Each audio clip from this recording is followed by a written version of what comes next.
ઓગળ તાલુકાના તેરવાડા ગામે કેનાલમાં ગાબડું પડવાથી ખેડૂતોની જમીન ધોવાઈ ગઈ। કાંકરેજ ધારાસભ્ય શ્રી અમૃતજી ઠાકોર દ્વારા ખેડૂતની વેદના જણાવતા કહ્યું, ખેડૂતનો પાક નિષ્ફળ ગયો અને નર્મદા વિભાગના ભ્રષ્ટ અધિકારીઓ અને એજન્સીઓની મિલીભગતને કારણે કેનાલમાં ગાબડું પડવાથી ખેડૂતોની જમીન ધોવાઈ ગઈ છે અને પાક નિષ્ફળ ગયો છે।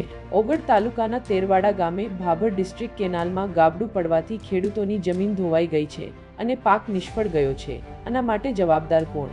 ખેડૂતોને જમીન ધોવાણ અને પાક નિષ્ફળનું વળતર આપવામાં આવે। ખેડૂતોની જમીન ધોવાણ અને પાક નિષ્ફળનું વળતર આપવામાં આવે। ધવલ પાંડ્યા, નીટ 24 ન્યૂઝ, પતન।